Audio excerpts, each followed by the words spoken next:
Oh, that's bright. Good evening, everyone.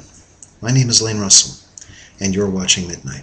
I'd like to remind you all that, once again, you're looking at a work of opinion, of editorial nature, and my opinions do not necessarily reflect those of whoever administers whatever medium you're viewing me on. The left have made a lot of hay with their recent codswallop about a Republican war on women. This forced meme has been spread by people who think that unrestricted abortion is somehow a constitutional right, and that I should have to pay for someone else's birth control. People who, in the last election, appealed to women to be no more than walking vaginas and vote accordingly, to vote with their lady parts, as they put it. President Obama's campaign did not ask women to use their brains to vote, or to weigh the issues, or even consider all the free stuff they were planning to get away at public expense. Their message was, your life's greatest purpose is to serve as a sex object. And these mean Republicans want you to think for yourself, hold a job, and buy your own birth control. Don't think. Just vote for Obama, and go out and have lots and lots of sex and abortions. What about women who like to have their own opinion? Women who like to be strong and independent and think for themselves. Leftists hate that kind of woman. Women like Sarah Palin, for instance, who of her own free will categorically rejected the broken values of the left, rejected abortions on demand, and rejected the enmity against mankind that the left so blithely offer, and blazed her own trail to the governorship of Alaska and eventually the candidacy for the Vice President of the United States. For this reason, among others, she was pilloried by the left, and remains an object of unwarranted scorn and unmerited derision. In fact, when faced with strong, independent women like Sarah Palin, the left don't ever address their arguments or issues. They attack their femininity. Ironic, considering that women on the right are often more attractive than their counterparts across the aisle.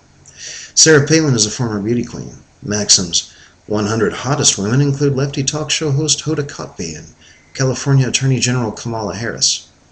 Now, Ms. Kotb and Ms. Harris are handsome women, no doubt, but neither one can be justifiably described as hot. Most Republican and otherwise right-wing women are hotter than they are. That is what the left cannot forgive, that prettier women would rather think for themselves than follow unquestioningly the left's double-thinkful agenda, thus demonstrating that beauty and brains are not mutually exclusive, and it drives them crazy.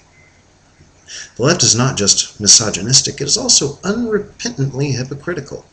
While Rush Limbaugh was drawn and quartered supposedly in the name of respect for all women for pronouncing Sandra Fluke a slut, leftists can call any conservative woman, or otherwise, anything they like. Ed Schultz, for example, called Laura Ingraham a right-wing slut and a talk slut, nary a peep was heard. Juanita Broaddrick alleged that Bill Clinton had raped her while he was Attorney General for Arkansas. This was, in fact, the reason Bill Clinton was being impeached. Not because of Lewinsky, but because of allegations that he had perjured himself and obstructed justice in the course of the investigation into Broaddrick's allegations. When Paula Jones accused Clinton of sexual harassment, Democratic strategist James Carville remarked, "Drag a $100 bill through a trailer park, you never know what you'll find." Keith Olbermann said that conservative commentator S.E. Cupp should have been aborted by her parents, and that someone should take Hillary Clinton into a room and only he comes out. This isn't simple name-calling. This is advocacy for Hillary Clinton's murder. But the left is waging a war on women on two fronts, and if their hypocritical assault on conservative women is disgusting, their war on female supporters is far more insidious. As long as they toe the line, support, funding, logistics, and positive media spin are there for the taking. In return for this, they must sell their souls. They must advocate that women be stupid, incapable, incompetent, and perpetual victims of their gender. Women, according to Democratic Party dogma, are too dumb to know when they're being raped or in danger of rape, according to Colorado Representative Joe Salazar. Too weak to be able to defend themselves, according to the popular trope of give the rapist what they want, a gun will only be taken away and used against you.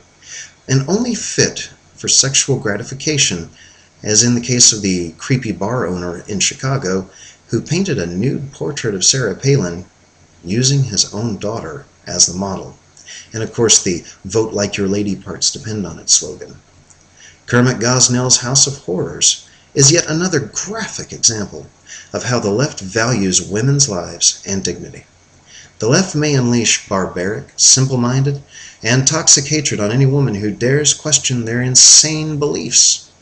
But poverty, misery, and every degradation of the human soul are the lot of the women who support them. This is Lane Russell. You've been watching Midnight.